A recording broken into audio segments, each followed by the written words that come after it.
Welcome back to the Good Builder podcast. I am so freaking excited for this podcast, actually, because of a previous conversation that we just had, but also because of the man that I am actually have on the couch today. He's been a bit of an idol of mine. I mean, I worked at a franchise builder, and I used to always watch this gentleman and his business because they're weapons, and he knows what he's doing. I really respect what he's done over the years, and you know, he comes from the roots of the craft of building as well, I think, which is super important, and then gone off and created this monster of a business, which I believe is the biggest franchise building business in Australia. He's also over in New Zealand, and it is Mr. James Stroud. How are you, mate? Great, mate. The praise though, mate, it's a bit wild. I was reading the sheet you sent over, and I'm like, that's not my company.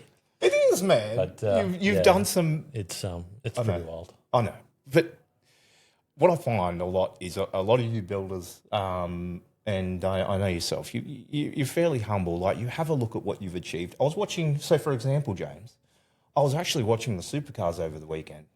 Guess what car I saw? Yeah, that's good.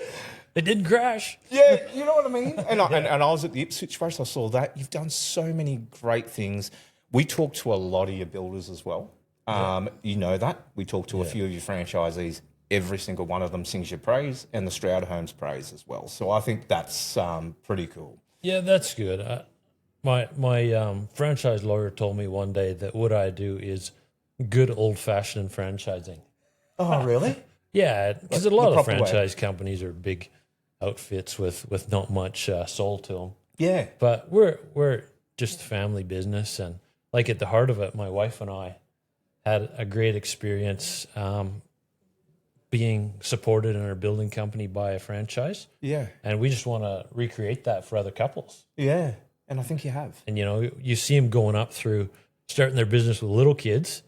And then we got some of our teams who are up there where they've got adult children now who are getting involved in the business the way mine are. So it's a great experience. Oh, it's phenomenal. And as I said, you know, all of your franchisees that we speak to really enjoy being part of the group. And as I said to you before the pod, we've got a lot of smaller builders that listen to us, about 25,000 builders that listen to us.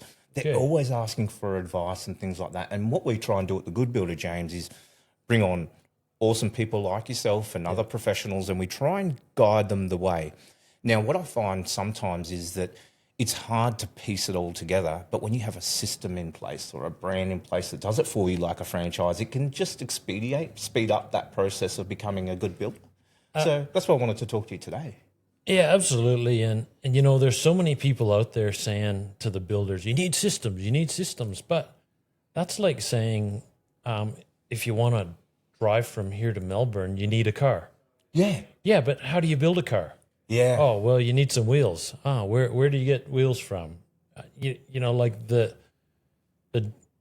choice really is, do I buy a car that's already built and running, or do I go out to the shed and start building one? Yeah. And systems are hard. They're harder than I imagined when I started building them. Yeah. Oh, mate, they really are. I mean, I'm a little bit in the tech space and I wouldn't know how to do it. Imagine a builder that has not had that sort of training and education as well. So I guess today what I wanted to talk to you about was the Stroud franchise, of course. A few topics that we sort of collaborated on that I'd love to touch on, which is around, you know, we get talked to a lot around where do the fees go? Yeah. What are the costs? Why do I need this? All those sorts of questions. I think is something that we want to touch on today. But before we get into all of that, I think I want to start with your story, James. Like, where did it all start? How did you weren't a building franchise tycoon to begin with. Yeah. So how did it all begin, man?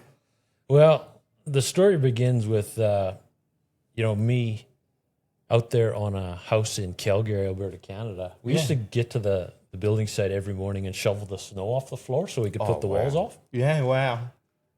This particular morning we did that, and it got down to minus 35 Celsius that day. Yeah. And we were going and pouring a little bit of methyl alcohol in the compressor hoses because the nail guns freeze up. And oh, wow. I was like, man, there's got to be somewhere warmer and more comfortable. And so I took my paycheck that day down to my uncle who had a travel agent. Oh, wow. I remember he asked me where I wanted to go in Australia, and I didn't know the names of any of the cities. Yeah. He was like, "What city do you want to go to, James?" I don't know the names of them. So I went to Sydney, met my wife, got married, Australian lady. She had just studied architectural drafting Oh, wow. at Cognitive in Sydney. Wow. And so I had to get like recognition of prior learning for my Canadian stuff. I was trained as a construction engineering technologist over there. Yep. And got my builder's license, went through my carpentry, actually did carpentry at Moree TAFE. Yeah. Oh, And, wow. yeah, it was wild. Fantastic.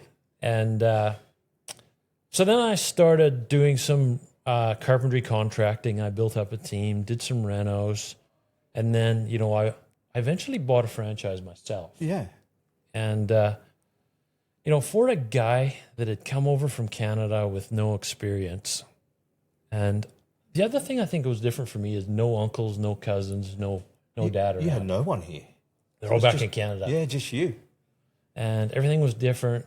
So franchise was really great. I was really craving someone to teach me. Yeah. And we're just talking about Murray Kaler. He was great. Yeah. Taught me so much stuff. Yeah, legend. And so that was really the start of the journey. And I just thought franchising was really well done. And, I don't want this to sound bad, but I also saw room for improvement. Yeah. I thought things could be done better. Yeah, absolutely.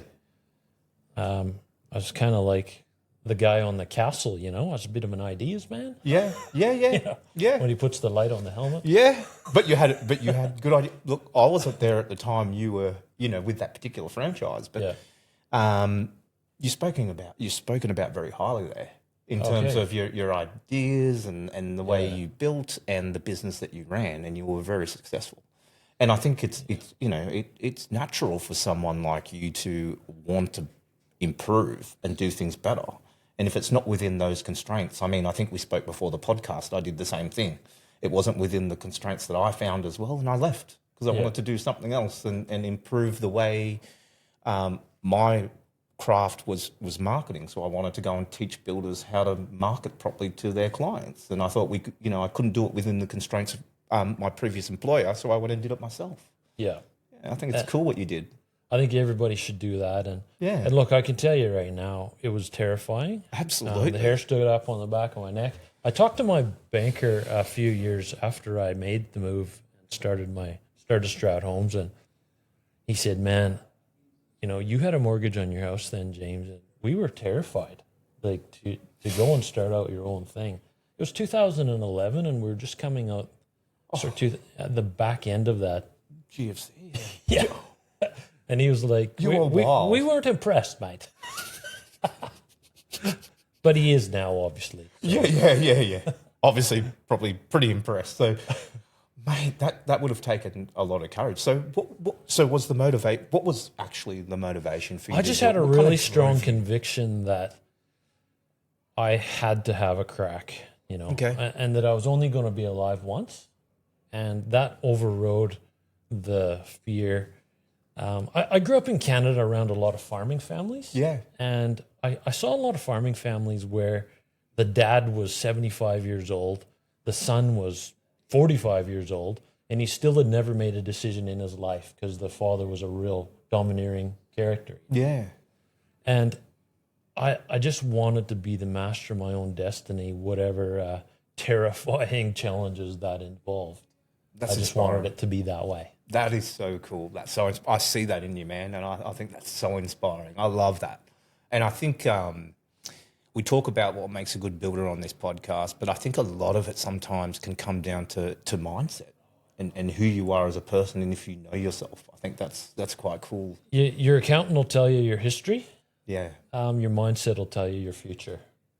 And So what do you say? one of the things I always say, Aaron, is I listen very carefully to the first thing that comes out of anyone's mouth when I meet them, because what people use to make small talk is what they're focused on. Yeah, wow. So if I'm talking to a Stroud builder, I say, "So how do you feel about your business right now?" And they say, "Oh, we're having trouble with finance. We're having trouble with council fees, whatever." And I say, "Yeah, but what are you able to do to help your salespeople? What are you able to do to make it better for your customer? Yeah. I don't really mind you having problems. We all have problems with our business, but we have a choice whether to focus on the things we can change or the things we can't. Yeah. And the first thing we talk about when we make Spolt Talk is very revealing. Yeah. Wow. I'm actually sitting here pretty inspired, mate, just listening to your story. I think this is great. This is fantastic.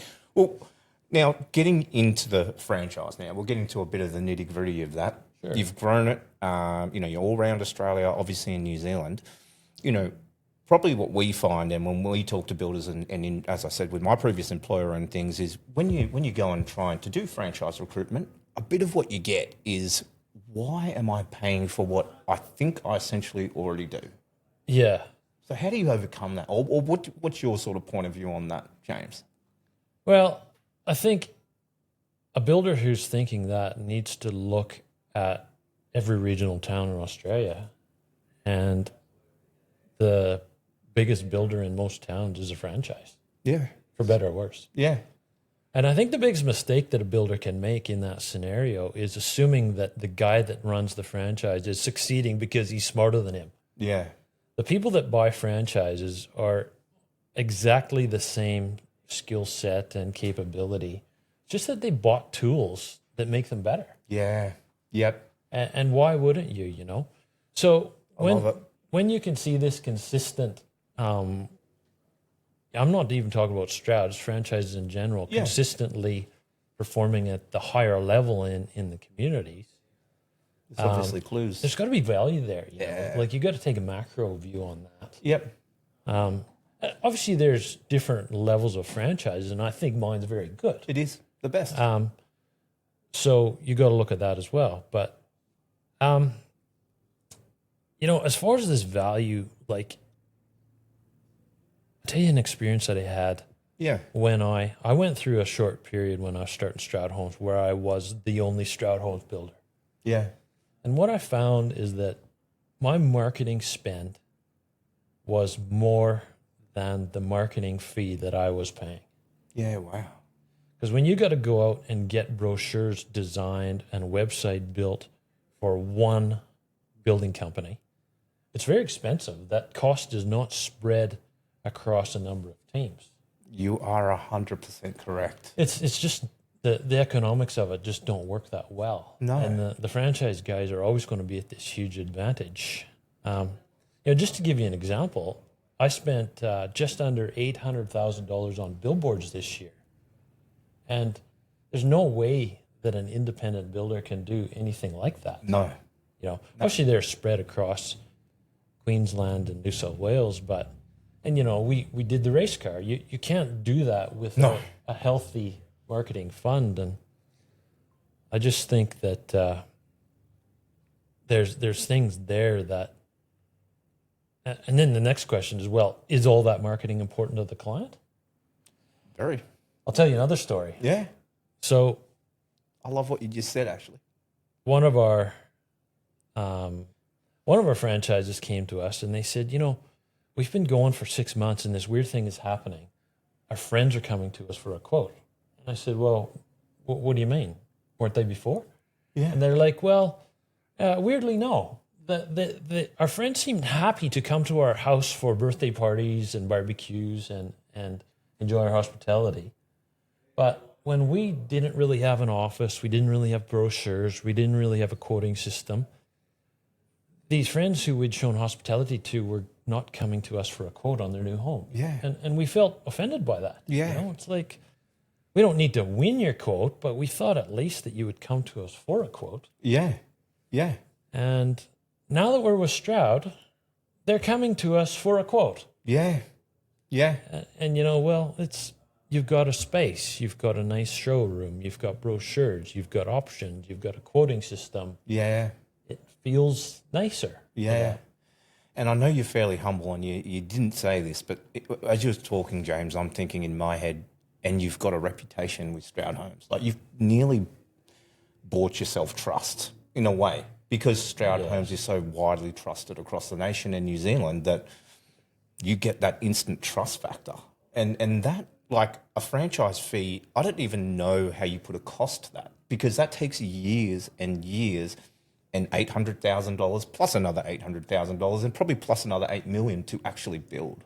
Yeah, You know, over the years, mate. So it's really, the whole franchise space for me is fascinating and interesting, and I love it because of exactly what you said. I think that you've got to be a giving person. You know, like one of the lessons, I've mentioned this in other places, but one of the lessons my dad taught me is that for you to become wealthy, you're going to end up helping 7 other people become wealthy on average. Yeah.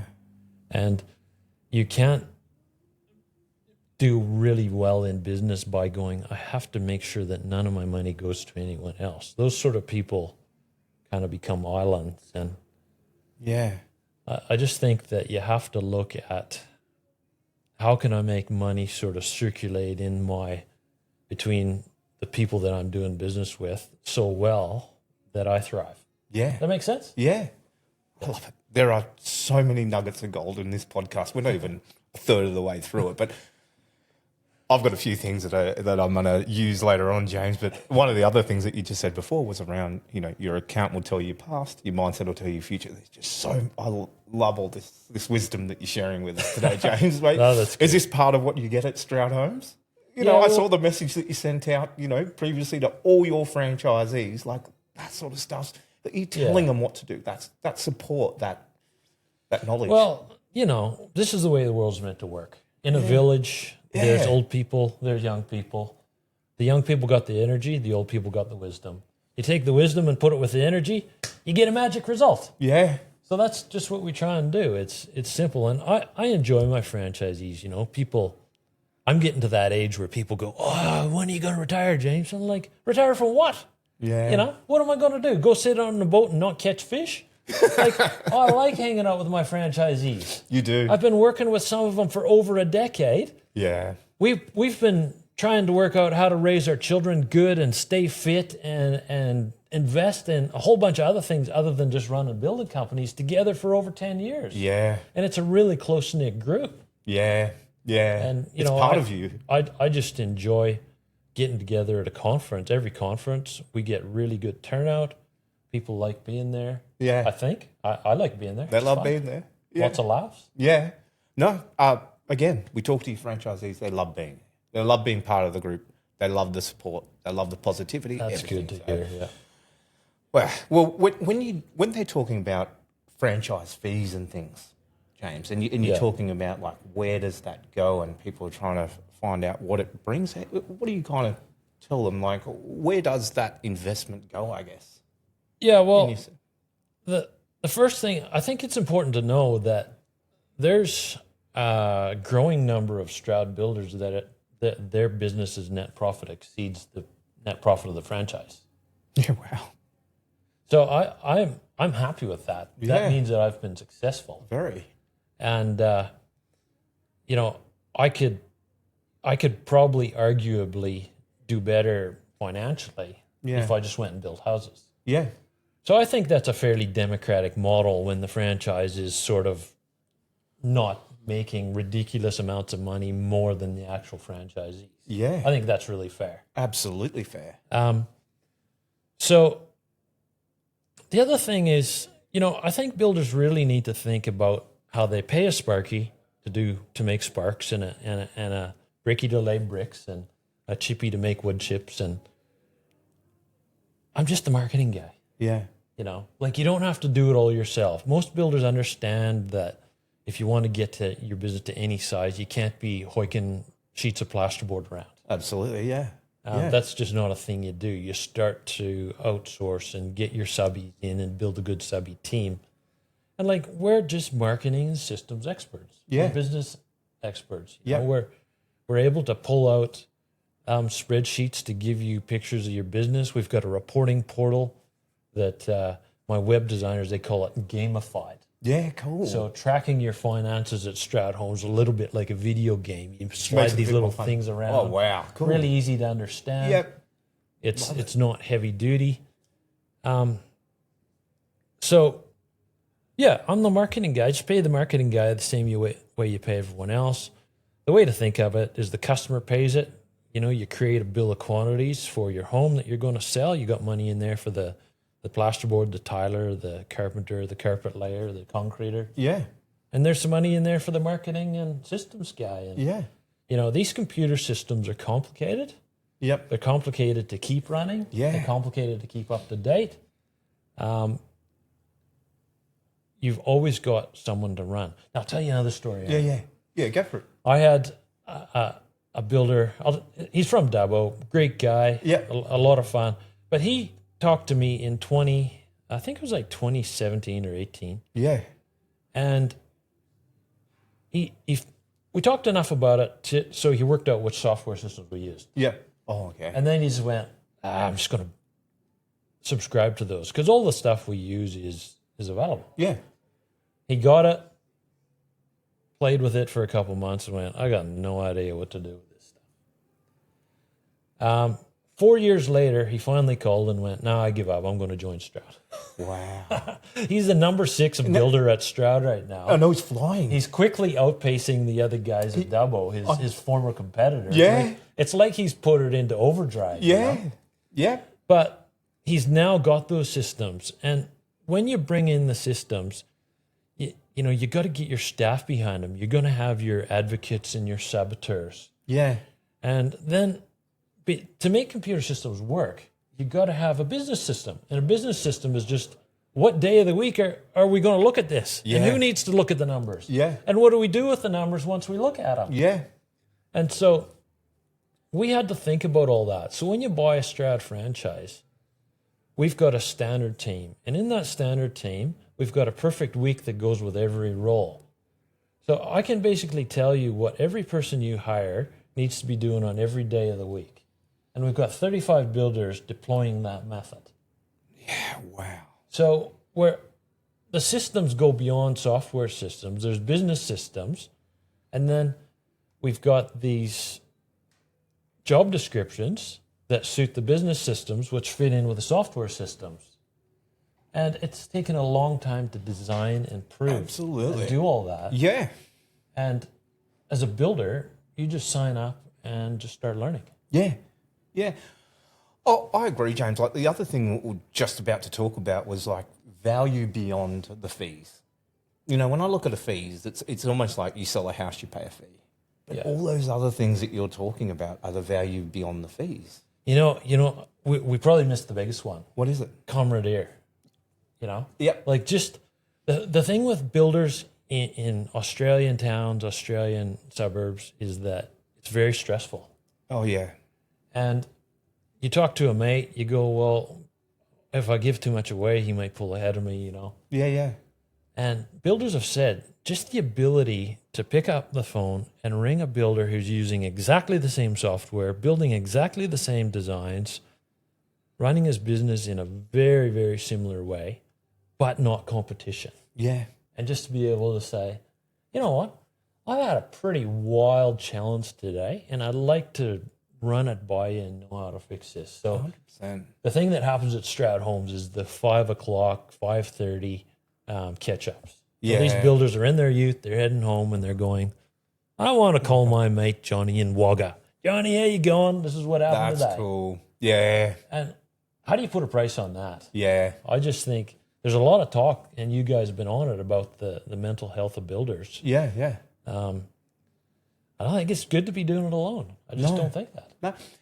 Well, speaking of that, James, and as I said, we talk to a lot of your builders. The mental health, like just thinking about it anecdotally, and we probably talked to about 10 of your builders.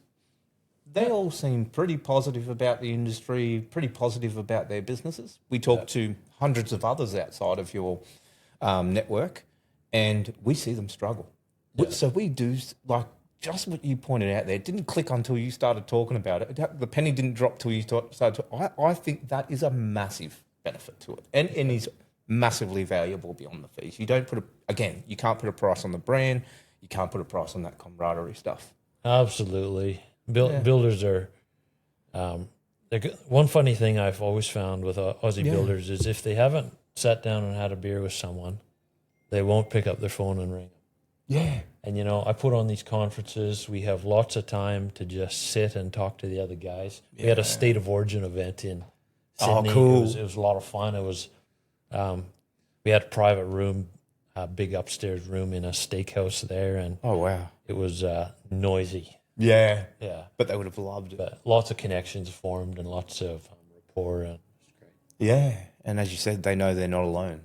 Absolutely. And I think that's probably one of the most important things. You know, I think we actually touched on a bit of this, but, you know, a lot of builders are passionate about running their own shows, Yeah. having their own name above the door or whatever they think. But I think as we've been talking about this whole podcast, that sometimes that pride can get in front of actual running a sustainable business. Absolutely. And, you know, if there's one thing I wish I perhaps should have done different, is not called it Stroud Homes. Yeah, really? Well, because we all got to give up our name to be part of a team. Yeah. And I'm the only one that doesn't. But I will say the marketing people said it's one syllable and it sounds German, and German's associated with quality. That's what the marketing people told me. Yeah. And I went, righto, you're the experts. Yeah. But Stroud, you know, it's one syllable. Yeah, I like it, James. And I think it's true to your family. It gives a little bit of that family feel. I think I've known you, and as I said, watched you over the years and been a bit of an idol to me. So I've been watching what you're doing. So I think it actually even strengthens the brand. I think it's good, but, you know, I have to talk to new builders coming into the group. And they're like, well, in spite of all the things, when I was a little boy, someone said to me, what are you going to be when you grow up, Billy? Yeah. And I said, I'm going to have a building company. Yeah, yeah. And you know, then you get to 30 years old and you're like, well, it's not going to be Billy Smith Homes. Yeah. It's going to be Stroud Homes. Yeah, yeah. But, you know, look at the car guys. They're Chevrolet. Yeah. Or they're Holden or Ford or whatever they are. Yeah. It's the brand is really important to customers. There's promises behind it, and that name is important. Yeah, yeah, yeah. 100%. One of the other things you actually just touched on was around all the benefits of the collaboration and things like that. What do you think the impact of the success of collaboration and having that community in Stroud Homes has been for you guys? I tell you, our when we get together, there's a lot of collaboration. Yeah. One of the things we do is one of the funnest things we do is the bill of quantities comparison sessions. So everybody will price up exactly the same home. Yeah, wow. And then what we do is we get the very smart ladies at my head office to compile it into a spreadsheet where every column is the wildflower home for Ballarat, the wildflower home for Bairnsdale, the Wagga Wagga, and then all the way up to Rockhampton and Mackay. And then what we can do is we can go, what does it cost to get the tiles laid for all these houses in all these different locations? And then you just circle this one with a red line. That's way too high. That's out of...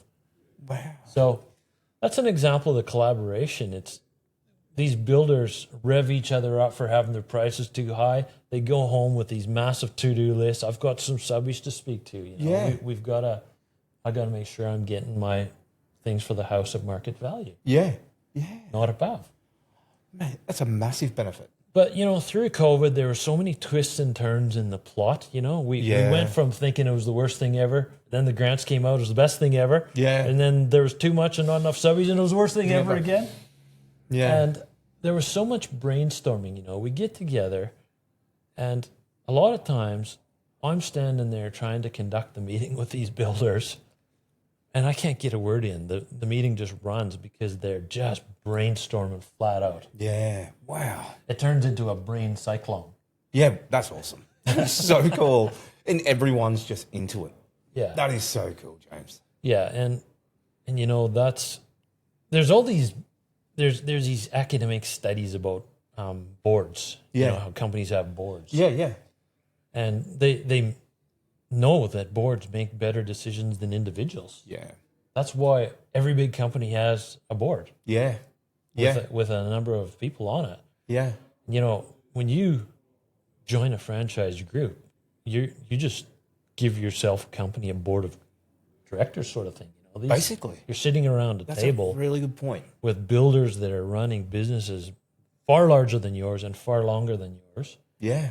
and you can just say, well, it's all open. I'm not in competition with this guy. I'm just right there. Yeah, no, that's a really cool analogy, because that's exactly, as I said, when I previously worked in a franchise, that's how it felt. You get the input from everybody, and you make a lot better decisions for it. Now speaking, you've had, how many builders have you had come through Stroud Homes, James? Look, just out of interest. I think that there's been some retire and some close their business. But I think it would be around 50 or something like that. Probably. Yeah. Well, you've seen all those come through. What are some of the traits that you think really separate the good from the great? What do you see, and why do some thrive and some don't? Yeah, well, most Stroud franchisees thrive, but how? What do you? I'll give you a weird one. People who've traveled. So the more a builder has traveled, the more they're open to new ideas. Wow. And they're open to doing things a way that they hadn't thought of. Yeah. You go for a trip over to Cambodia and all of a sudden the whole family's going on a scooter. Yeah. And we want a big Toyota Sahara here in Australia if we got a family, Yeah. So there's different ways to do things. That's quite cool. Another thing is builders just have to accept that sales and marketing is a thing. Yeah. It's surprising how, what would you say, alien that idea is to some builders. Yeah. Oh, yeah. And, we get a builder and he goes, look, I want to do well. So I signed up for Stroud, and I say, okay, it's week 1 of your business. We got to get sales going. Oh, sales. That is so embarrassing. Mortifyingly embarrassing to go and have to talk. Yeah. Well, I don't know where that comes from. Yeah. But you got to talk to your customers. Yeah. It just won't work. Yeah. And same with marketing. It's a thing. You've got to. A lot of the new builders that I meet, sometimes they're like Brumbies. Yeah. They're wild. They've been doing things their own way for years. I love it. They are. That's a good way to describe them, James. And we just say, well, you'll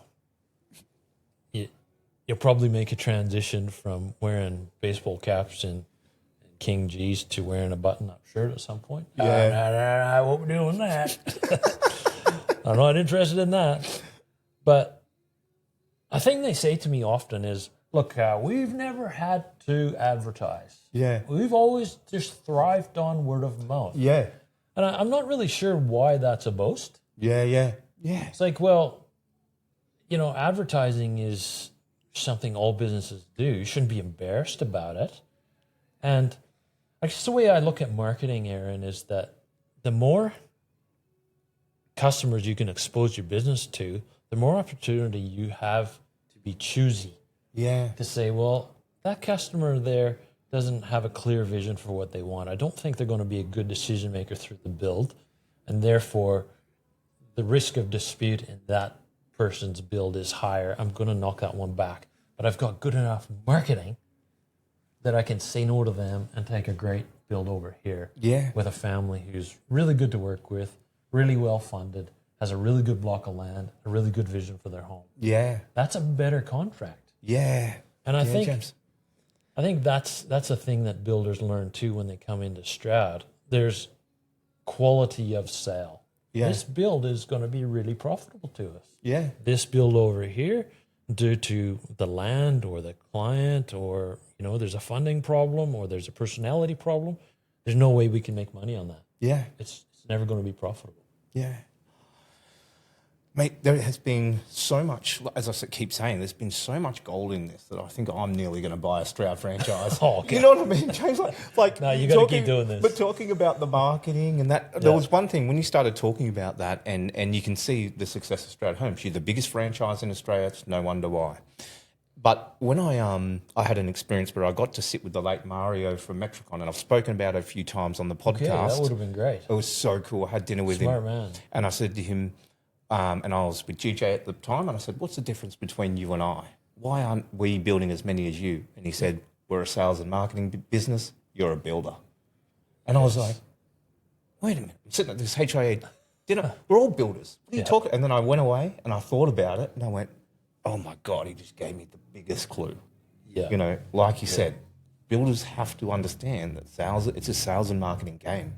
Yes, absolutely. Well said, Aaron. And, you know, I've never met an Australian builder that can't get the house built. Yeah.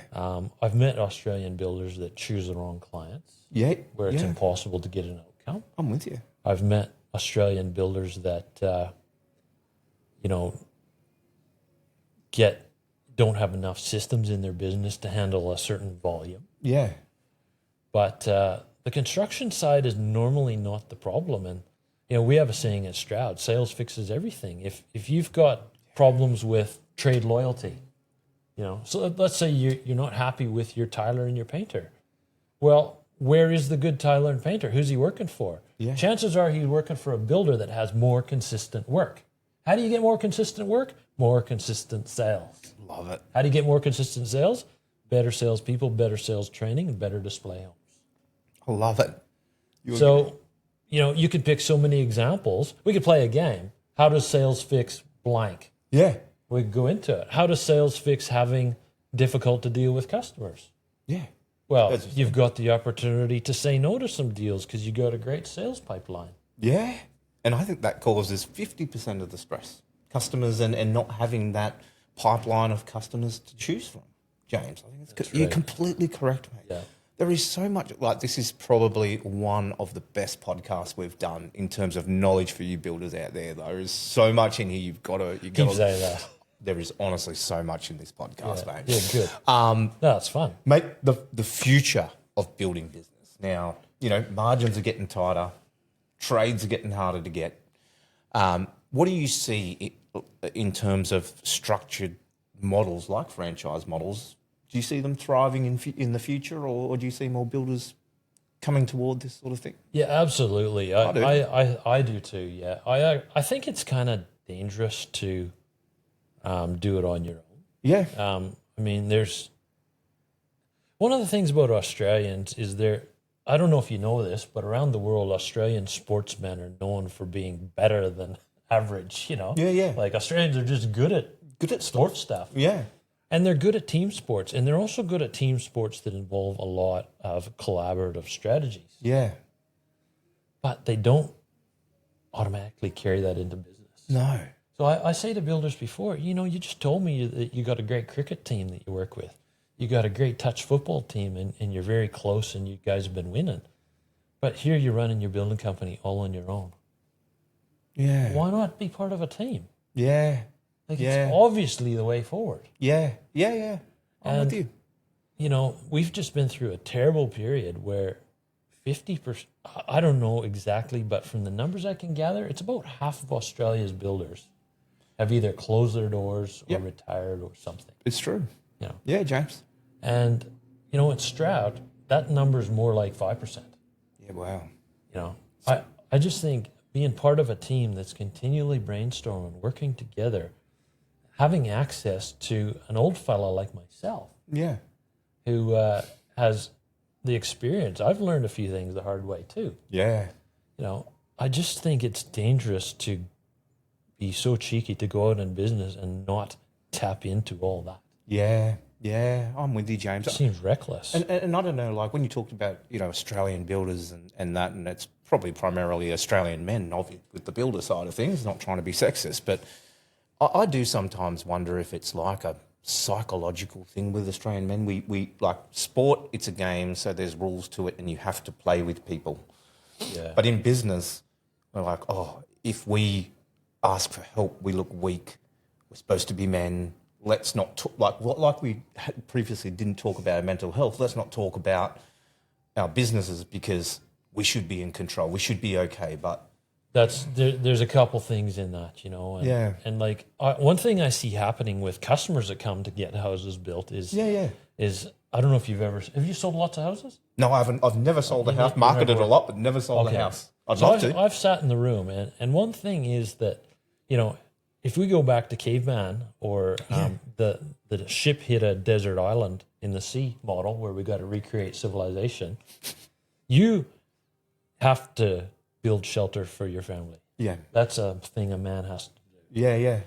And I find a lot of people that come into our display home room, a lot of men really need to tell us how good they are at building stuff. Yeah. Yeah. I'm like, why? Why? You know, we're running a business here, but it's the same with business. You know, you got to get past that and go. The best thing for my family's future, is to be working as part of a team that's actually going to generate some life-changing net profits here. Yeah. And you know, generational wealth. If you can run a good building company and do it sustainably, your family's fortunes will change. Yeah. Absolutely. Absolutely. I think that's cool, James. Mate, we didn't have this one, but it is our last question for you, and I'm putting you on the spot with this one, mate. Okay. So I'm so Here we sorry, go. James. But you know we're called the Good Builder. Yeah. What do you think makes a good builder? Now, I'm pretty nervous asking this question because you're a bit of a weapon yourself. So, mate, you're a good builder before, you answer the question. Look, the first thing I'll say is I think builders are the salt of the earth. I mean, who would pick a career where you got to go out and carry heavy, hot things in the sun? Yeah. You know, who would want to do that? Only a person who has values around doing the right thing and putting in the right amount of effort in life. You know, Yeah. it's not a job for corner cutters. And all the talk there is about builders being the problem, I think builders are the solution. Yeah. You know, Australia's got a housing crisis, and the builders are the solution to it. Like, I think I'm with you. if I get a message for the regulator, stop picking on us. You know, we're doing our best here. Yeah. I'm with you. I'll second that, James. Yeah, it's like, ease up. Yeah. And, you know, so a good builder has to, you got to really work with people. In Australia, you're building the house directly for the customer. Yeah. You got to understand, you got to be a very wise person. Yeah, You know, you got to understand what people are going through on the other side of this. Yeah. Building a house strains nearly every marriage, I think. Yeah. Yep. So, yeah, I think that it's a job for a really high integrity, hardworking person. Love it. And frankly, I think builders are the salt of the earth. The amount of risk that's involved in running a building company, you have to be a courageous person to do it. Yeah. And I would say that, you know, this is going off topic a little bit, but don't be too courageous. Yeah. Find the best risk mitigation strategies. How do you move the risk down to the lowest possible level? Yep. Be part of a team where there's a bunch of other people that know how to do it already. Yeah. Know how to do it safely. Absolutely. I love it. I love it, James. I think you talked about a few things not many have spoken about on this podcast, mate. You talked about what I gathered was emotional intelligence in a builder too, knowing the client, understanding what they're going through. You know, it's a service business. We say I've said it before, but it's almost like a marriage, isn't it, James? When you build a house for somebody because you're with them for so long. That's right. And so you do have to be pretty highly emotionally intelligent. I think that's beyond all your other points were fantastic. And something that no one's ever talked about, mate. It's super challenging, super rewarding. Yeah. And look, it's a great cash flow business. Absolutely. I think builders should only have one business. Yeah. I think it's challenging enough. I do not like to see builders doing a number of things. Yeah, I think I think you should have your cash flow business, and then you should have some investments on the side. And, I love it. you know, I really think the builders that got through the tough times were the ones that put bales in the shed. Yeah. Where they spent some of their money on some spec homes and some investment homes, and that allowed them to navigate some, you know, unexpected inflation and things like that. Talking about, sort of value that you don't put a price on, I think advice like that you get from a network of people that have done it and invested, and you even get some investment knowledge when you join Stroud Homes, So I think that's pretty cool. And I think we wait to say that. There's some guy at the ACCC that doesn't want to That's share true. that. That's true. But That's not investment. We only do our job at Stroud. No more, no less. But No, that's super cool, it is a very close environment. The builders are love very it. close, and there's a lot of strategies right through. The thing that's been on the topic lately at Stroud is how rewarding it is to see your kids getting in there. You know, my son started as a chippy with one of the carpenters that worked for Stroud. He started as the junior supervisor up at Toowoomba. Now he's the senior supervisor. He's angling to have a crack at some estimating soon.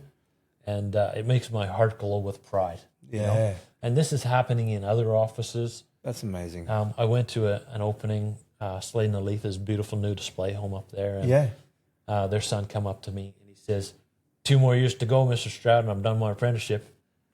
You know, and they're so proud of this. They're learning and they're getting the skills they need to be top players in the building industry, which is pretty cool. And they're proud to be part of Stroud Homes. And I think Yes. that's pretty cool. And speaking of that, so how do people get in touch? If there's some builders out there would like some information around Stroud Homes and joining the network, how would they do it, James? Well, send a message to you and I'll... Okay, cool. And they can just text me no worries. or call me. Yeah, cool. You Give got us my a number? message. Yeah, absolutely. Thanks, We've man. got a franchise information website. Yep. We've got if they're a little bit farther down the pipeline and they're still like, not really sure, I need to learn more. I've got a TikTok channel where we're putting out the little bits of wisdom. Awesome. Once or twice a week. Yeah. Trying to do those micro lessons. Love it. I actually have a series of videos where I've tried to go into all the different things that a prospective Stroud builder wants to talk about. Yeah.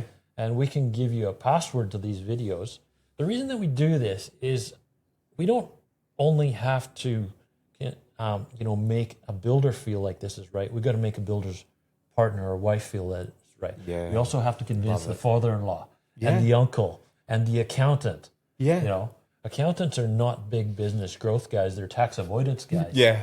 So we're trying to make it so that a builder can say, well, I think this video explains that particular aspect of the Stroud opportunity without having to I love it. get me out there to talk to their accountant or whatever. Yeah. Oh, mate.